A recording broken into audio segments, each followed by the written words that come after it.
सूर्य ग्रहों में श्रेष्ठ है और चंद्रमा नक्षत्रों में श्रेष्ठ है, उसी प्रकार प्रयाग सभी तीर्थों में सर्वश्रेष्ठ है।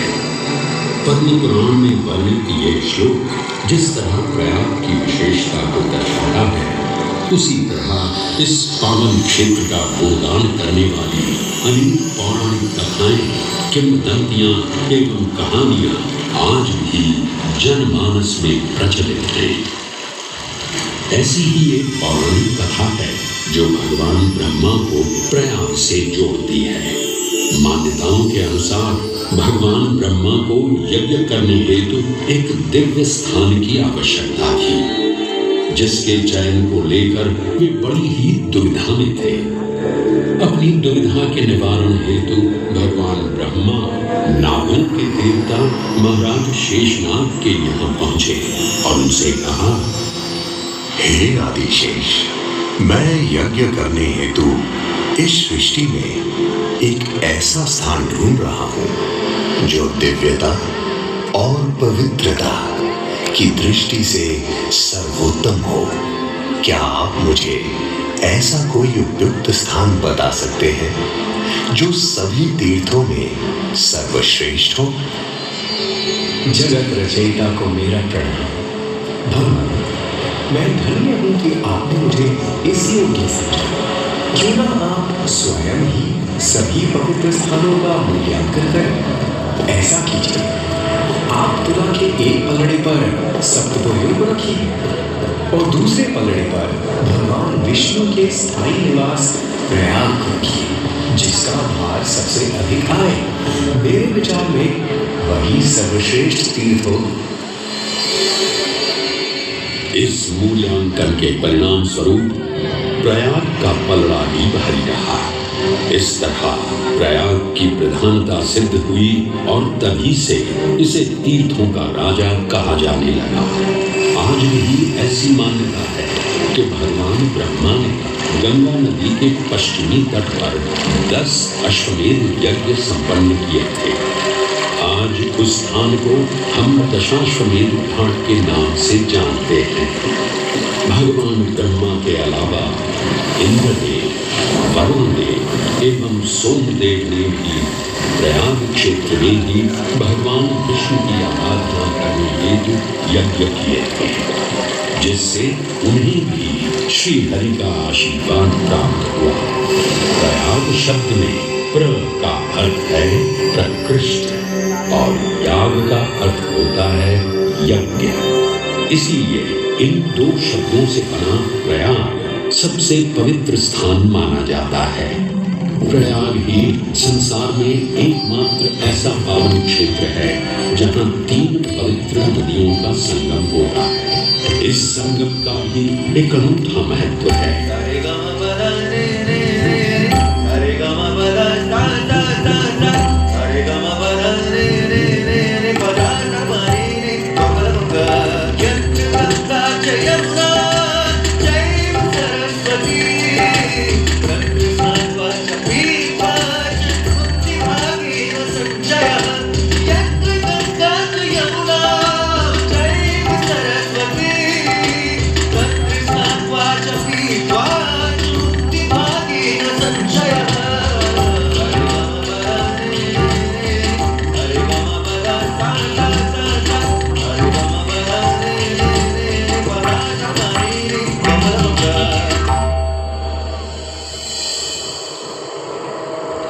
प्रयाग में गंगा, यमुना और सरस्वती जैसी 3 सबसे पवित्र और पूजनीय नदियों का दिव्य संगम होता है।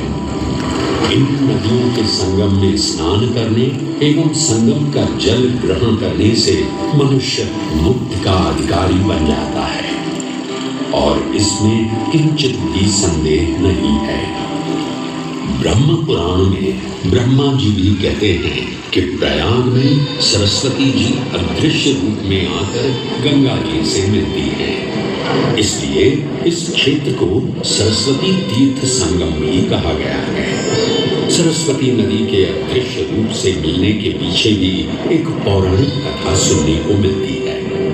ऐसा माना जाता है कि बद्रीनाथ क्षेत्र की गुफाओं में जब वेद व्यास जी भगवान गणेश को महाभारत की कथा सुना रहे थे, तब उस क्षण सरस्वती जी हिम शिखरों से टकराते हुए अपना मार्ग बनाती हुई बड़ी ही तीव्र गति से बह रही थी। सरस्वती नदी के इस तेज बहाव से उत्पन्न होने वाली तेज ध्वनि वेद व्यास जी का ध्यान भंग कर रही। इसलिए महर्षि वेद व्यास जी ने सरस्वती जी से वेग और ध्वनि को कम करने का आग्रह किया, परंतु उनके अनुरोध उपरांत भी जब सरस्वती नदी के वेग एवं ध्वनि में कोई कमी नहीं हुई, तो उन्होंने क्रोधित होकर सरस्वती जी को श्राप दे दिया और कहा कि वे अब धरती के भीतर यानी कि पाताल लोक में प्रवाहित होंगे। तब से ये माना जाता है कि हिम शिखरों से उद्गमित हुई सरस्वती नदी उत्तराखंड के माना गांव से आगे अपने अदृश्य रूप में प्रवाहित होती है। आगे चलकर यही अदृश्य रूपी मां सरस्वती प्रयागराज में गंगा एवं यमुना नदी से मिलकर त्रिवेणी संगम को पूर्ण करती है। ये प्रयाग नगरी पवित्रता का उद्गम है, जिसके अंश हमें वेदों एवं पुराणों में भी मिलते हैं, जिनमें वर्णित है सुरों असुरों द्वारा हुआ समुद्र मंथन। अमृत प्राप्ति के लिए सुरों और असुरों ने एकजुट होकर क्षीर सागर का मंथन किया, जिसके संदर्भ में पुराणों में विभिन्न कथाएं देखने को मिलती हैं। उन्हीं कथाओं में एक कथा महर्षि दुर्वासा और इंद्रदेव से संबंधित है। इस कथा के अनुसार ऋषि दुर्वासा ने इंद्रदेव से प्रसन्न हो उन्हें पारिजात पुष्पों की एक दिव्य माला भेंट की, जिसे इंद्रदेव ने साधारण पुष्पों की माला समझ स्वयं धारण न कर उसे अपने वाहक गजराज ऐरावत के मस्तक पर रख दिया। पल भर में गजराज ने वो माला धरा पर गिरा उसे अपने पैरों तले रौंद दिया। ऋषि दुर्वासा से ये अपमान सहन न हुआ और उसी क्षण क्रोधित हो उन्होंने इंद्रदेव को श्राप दे दिया। हे अहंकारी इंद्र, तेरा इतना दुस्साहस कि तूने मेरा अपमान किया। जिस वैभव एवं शौर्य पर तू इतरा रहा है, क्षण भर में ही तेरा ये वैभव, प्रतिष्ठा, शक्तियां सब नष्ट हो जाएंगी। मैं अत्रिपुत्र दुर्वासा समस्त देवगणों को श्रीहीन होने का श्राप देता हूं।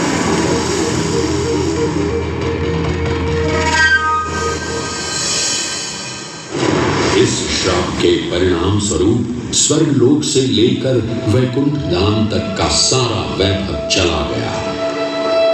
जहां स्वर्गलोक में सभी देवता अपना वैभव एवं शक्तियां खो चुके थे, वहीं वैकुंठ धाम में मां लक्ष्मी भी क्षीर सागर की गहराइयों में चली गई। उनके जाते ही सृष्टि का संतुलन बिगड़ने लगा एवं असुर राजा बलि ने तीनों लोक अपने अधीन कर लिए।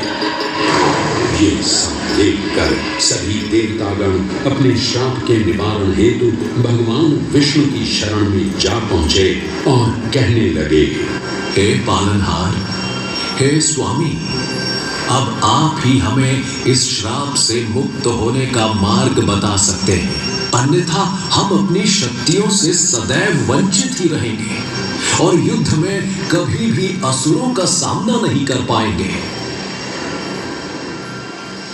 हे देवराज, ऋषि दुर्वासा के श्राप से सभी देवतागण जीवन मृत्यु के काल चक्र में बंध चुके हैं। इस काल चक्र एवं श्राप से मुक्त होने के लिए अब केवल एक ही मार्ग शेष है और वो है समुद्र मंथन। इस समुद्र मंथन से निकलने वाले रत्न ही आपके खोए हुए यश, वैभव और कीर्ति को पुनः स्थापित करेंगे। परंतु आपको इस मंथन के लिए असुरों के बल की भी आवश्यकता होगी, क्योंकि उनके बिना यह समुद्र मंथन संभव नहीं है। जैसी आपकी आज्ञा प्रभु। हम असुरों के साथ समुद्र मंथन करने के लिए तैयार हैं। देवताओं और असुरों ने एकमुख होकर क्षीर सागर का मंथन करना स्वीकार किया। जहां मंदार पर्वत मथनी के रूप में आए तो वहीं वासुकी नाग को नेति की भूमिका मिली। भगवान विष्णु ने स्वयं कूर्म अवतार धारण कर मंदार पर्वत को उसका आधार प्रदान किया। क्षीर सागर को मथना शुरू किया गया और 14 रत्नों में सबसे पहले हलाहल विष उत्पन्न हुआ। उस विष के प्रभाव को कोई भी देवता या असुर सहन करने में समर्थ नहीं थे। इस कालकूट विष से सृष्टि का विनाश हो सकता था। इसीलिए इस आपदा से बचाने स्वयं देवों के देव महादेव प्रकट हुए और उन्होंने इस विष का पान किया। ये सब देख मां पार्वती ने विष को भगवान शिव के कंठ तक ही रोक दिया। इस कालकूट विष के प्रभाव से महादेव का कंठ नीला पड़ गया और तभी से उन्हें नीलकंठ के नाम से भी जाना जाने लगा।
हलाहल के पश्चात समुद्र की गहराइयों से मां लक्ष्मी का आगमन हुआ, जिन्हें भगवान विष्णु ने वर्ण करके अपनी अर्धांगिनी बना दिया।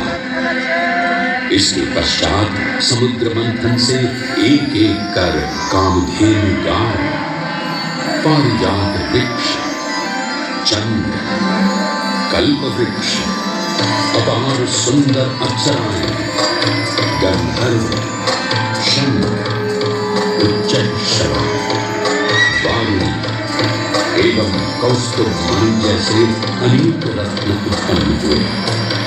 लेकिन सभी को जिस रत्न की सबसे अधिक प्रतीक्षा थी, उस रत्न का निकलना अभी बाकी था। अंततः आयुर्वेद के देव धन्वंतरी अपने हाथ में अमृत कुंभ लिए प्रकट हुए।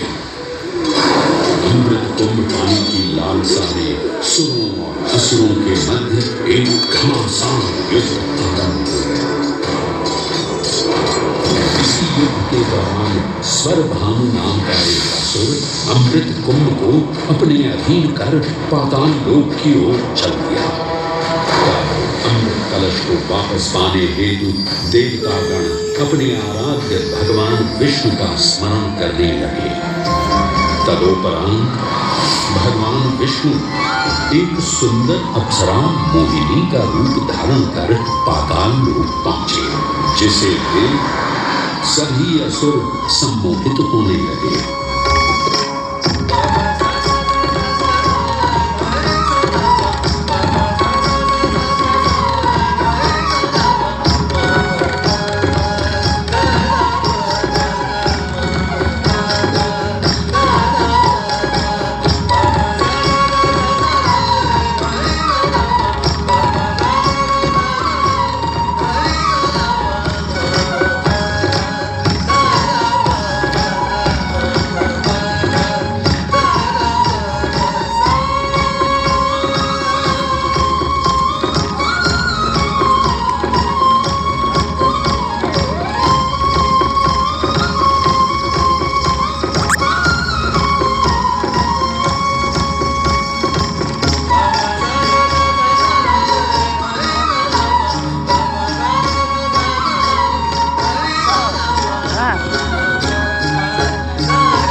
ये सुंदर अप्सरा कौन है?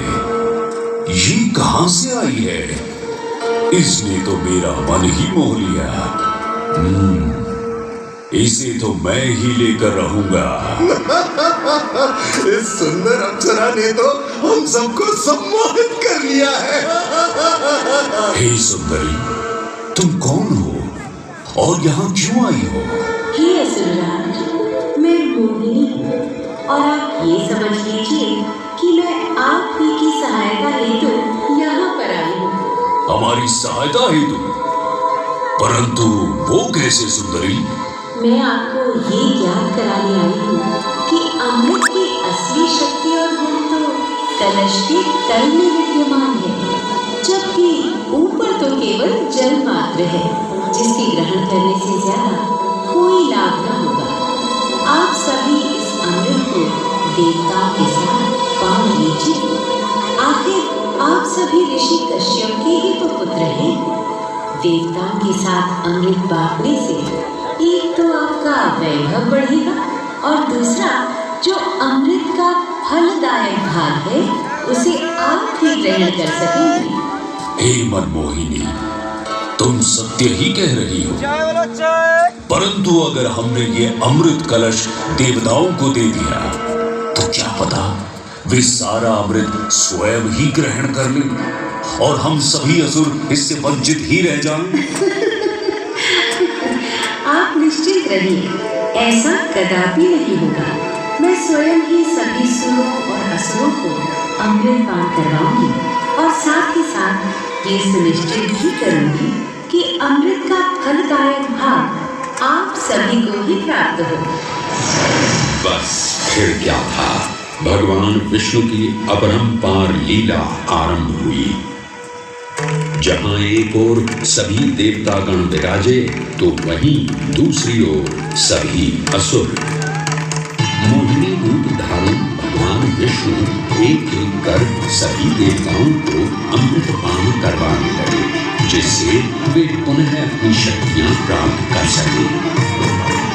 परंतु स्वर्भानु नाम का असुर जल्द ही भगवान विष्णु की ये चालाकी भांप गया और चुपचाप देवता वेश धारण कर उन्हीं के बीच में जाकर विराजमान हो गया। तब जैसे ही मोहिनी स्वर्भानु को अमृतपान कराने हेतु अग्रसर हुई, ठीक उसी क्षण सूर्य एवं चंद्रमा स्वर्भानु का असली रूप पहचान गए। ये ज्ञात होते ही भगवान विष्णु अपने मूल रूप में परिवर्तित हो गए और अपने सुदर्शन चक्र से स्वर्भानु का सिर धड़ से परंतु तब तक अमृत की 2 बूंदें स्वर्भानु के कंठ से उतर चुकी थी, जिसके चलते वो अमरत्व प्राप्त कर चुका था। इस तरह स्वर्भानु के कटे हुए सिर के भाग को राहु का नाम मिला और धड़ को केतु के नाम से जाना जाने लगा। माना जाता है कि प्रतिशोध की ज्वाला में ज्वलित राहु एवं केतु सूर्य एवं चंद्रमा पर ग्रहण लगाते हैं। इस प्रकार सूर्य और चंद्र पर ग्रहण लगना राहु और केतु का प्रतिशोध माना जाता है। भगवान विष्णु की ये लीला देख सभी असुर अचंभित हो उठे। इससे पहले कि वे कोई प्रतिक्रिया दे पाते, भगवान विष्णु के वाहन पक्षीराज गरुड़ ने शीघ्रता से अमृत कलश को उठा लिया और अपने साथ लेकर स्वर्गलोक की ओर उड़ चले। कहते हैं पक्षीराज की इस यात्रा के दौरान पृथ्वी पर 4 जगह अमृत की कुछ बूंदें छलक कर गिर पड़ी थी और इन बूंदों से उन नगरों की नदियों के पानी में अमृत जैसे गुण आ गए थे। वे 4 स्थान हरिद्वार, प्रयाग, उज्जैन एवं नासिक है और यही कारण है कि इन 4 नगरों में कुंभ का पर्व मनाया जाता है।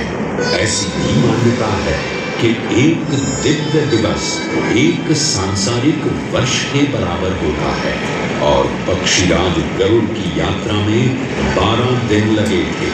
इसीलिए हर 12वें वर्ष में कुंभ पर्व मनाया जाता है।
ग्रहों के अनूठे संरेखण से सुनिश्चित होता ये कुंभ महापर्व प्रयाग की भूमि पर उसी नक्षत्र में आयोजित होता है जिस नक्षत्र में यहाँ अमृत की बूंदें गिरी थी। गणनाओं के अनुसार जब बृहस्पति वृषभ राशि में और सूर्य चंद्रमा मकर राशि चक्र में प्रवेश करते हैं तब प्रयागराज में कुंभ पर्व आयोजित किया जाता है। सनातन धर्म की प्राचीनतम धरोहर माना जाने वाला ये कुंभ पर्व भारत ही नहीं बल्कि विश्व भर से आए करोड़ों श्रद्धालुओं का स्वागत करता है। कुंभ पर्व केवल एक पर्व ही नहीं बल्कि एक तीर्थ का अवसर ही है जहां लाखों करोड़ों श्रद्धालु कल्पवास के नियमों का पालन करते हैं।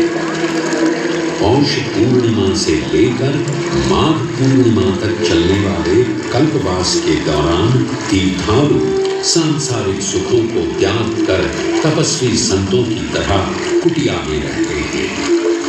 उनकी दिनचर्या ब्रह्म मुहूर्त में गंगा स्नान से शुरू हो संध्या वंदना और भजन कीर्तन जैसे आध्यात्मिक कार्यों के साथ रात्रि तक समाप्त होती है। श्रद्धालु दिन में केवल एक ही बार भोजन ग्रहण कर मानसिक रूप से धैर्य अहिंसा और भक्ति भाव में लिप्त रहते हैं। ऐसी मान्यता है कि जो कल्पवासी मोक्ष की अभिलाषा लिए कुंभ पर्व में कल्पवास के नियमों का पालन करते हैं उन्हें मोक्ष अवश्य ही प्राप्त होता है। पारंपरिक रूप से इस आध्यात्मिक पर्व की औपचारिक शुरुआत का श्रेय 8वीं शताब्दी के हिंदू दार्शनिक और संत आदि शंकराचार्य को दिया जाता है। उन्होंने न केवल 4 पवित्र मठों पुरी, श्रृंगेरी, द्वारका और बद्रीनाथ की स्थापना की थी बल्कि सन्यासी परंपरा को जीवित रखने हेतु 10 नाम सन्यासी व्यवस्था का गठन भी किया था। जिसके अंतर्गत निर्माणी, अटल, निरंजनी, आनंद, जूना, आवाहन और अग्निसात नामक 7 अखाड़े निर्मित हुए। आदि शंकराचार्य का उद्देश्य शास्त्रों के ज्ञान को आपस में साझा कर सनातन धर्म के दार्शनिक आधारों को सुदृढ़ और परिपक्व करना था। अतः धर्म की सभी शाखाओं को संगठित रखने हेतु आदि शंकराचार्य ने प्रयाग की भूमि पर कुंभ पर्व को पुनः आयोजित किया।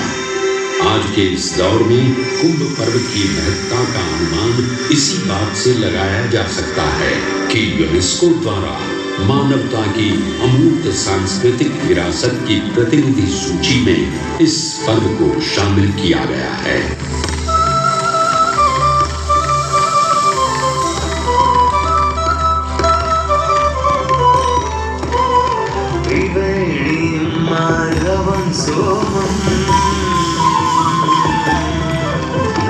भरद्वाजं च वासुकिं वन्दे अक्षयवटं शेषम् प्रयागं तीर्थनायकम्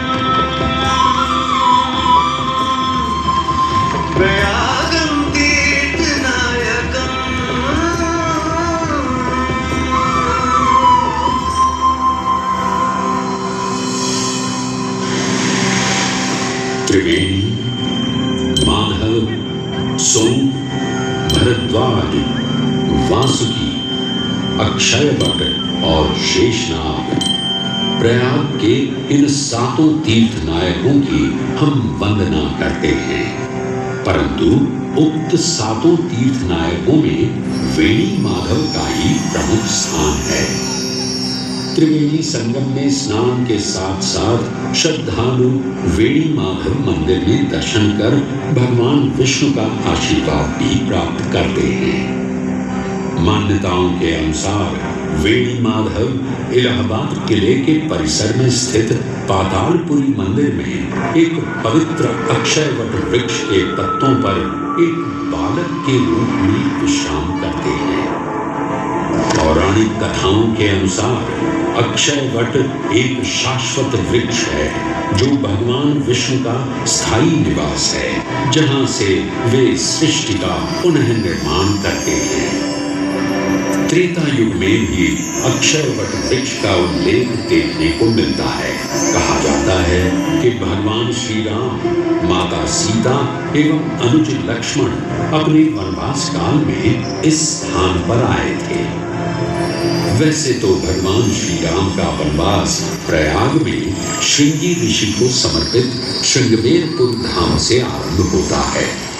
ये वही स्थान है जहां निषाद राज गुह ने भगवान श्री राम, माता सीता और अनुज लक्ष्मण को गंगा पार जाने के लिए सहायता प्रदान की थी। श्रृंगवेरपुर से प्रभु श्री राम ऋषि भरद्वाज के आश्रम पहुंचे थे। भरद्वाज मुनि बसहि प्रयागा, गोस्वामी तुलसीदास जी ने रामचरितमानस में ऋषि भरद्वाज का निवास स्थान प्रयागराज ही बताया है।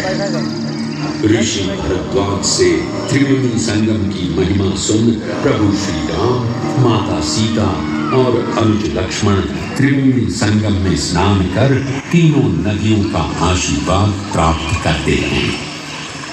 इसी कड़ी में एक प्रचलित कथा के अनुसार संगम तट पर ही माता सीता ने प्रभु श्री राम से महादेव और परम शक्ति मां पार्वती की आराधना करने की अपनी मनोकामना को व्यक्त किया था, जिसके उपरांत प्रभु श्री राम ने यमुना तट पर भगवान भोलेनाथ और मां पार्वती को समर्पित एक मंदिर का निर्माण करवाया, जिसे आज हम मनकामेश्वर मंदिर के नाम से भी जानते हैं। त्रेता युग में स्वयं प्रभु श्री राम ने माता सीता के साथ इसी मंदिर में भगवान शिव एवं मां पार्वती की पूजा अर्चना कर उनसे आशीर्वाद प्राप्त किया था। महादेव के इस प्राचीन मंदिर मंदिर से अगर थोड़ा आगे चले तो उन्हीं के अंशावतार पवन पुत्र हनुमान जी का मंदिर भी विद्यमान है।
ये एक ऐसा अनूठा मंदिर है जहां हनुमान जी लेटे हुए दिखाई देते हैं। प्रचलित कथाओं की माने तो हनुमान जी के आदेशानुसार बाघंबरी बाबा को इस तट पर उत्खनन करते समय हनुमान जी की एक दिव्य मूर्ति प्राप्त हुई थी, जिसके फलस्वरूप आज यहाँ बड़े हनुमान जी का मंदिर विद्यमान।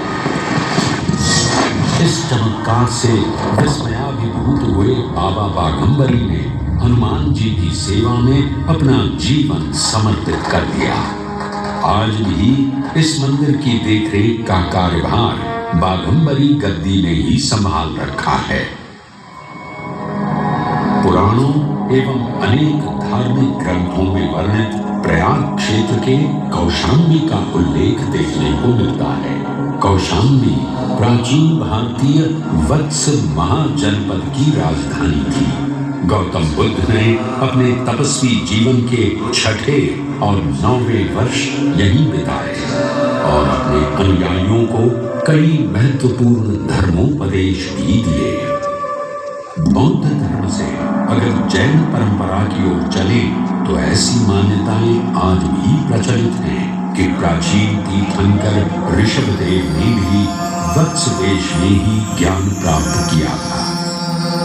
इसके अलावा 6ठे जैन तीर्थंकर पद्म प्रभु का जन्म इक्ष्वाकु वंश में राजा श्रीधर और रानी सुसीमा देवी के घर कौशाम्बी में ही हुआ था।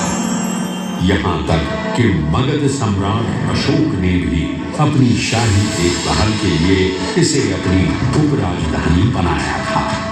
तथ्यों को टटोलें तो अशोक की लाट आज भी इस क्षेत्र में देखने को मिलती है।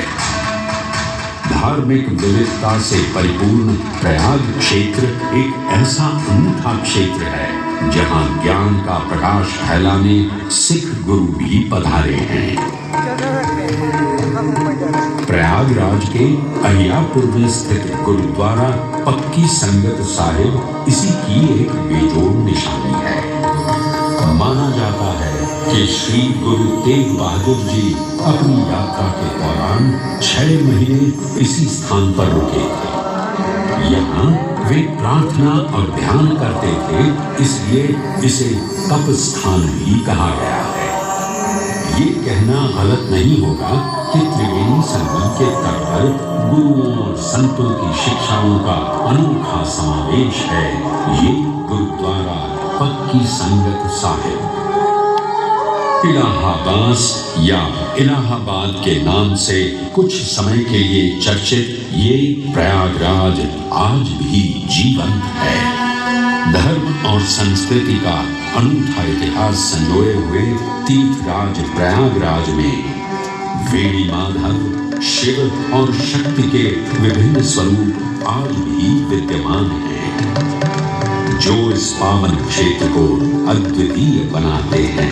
प्रयागराज की इतनी विशाल पृष्ठभूमि समझने के बाद लगता है कि ये कहना कभी गलत नहीं होगा कि प्रयागराज सिर्फ एक शहर नहीं बल्कि अपने अंदर दैवीयता, विविधता और धार्मिकता को संजोए हमारा पूर्ण गौरवशाली इतिहास है।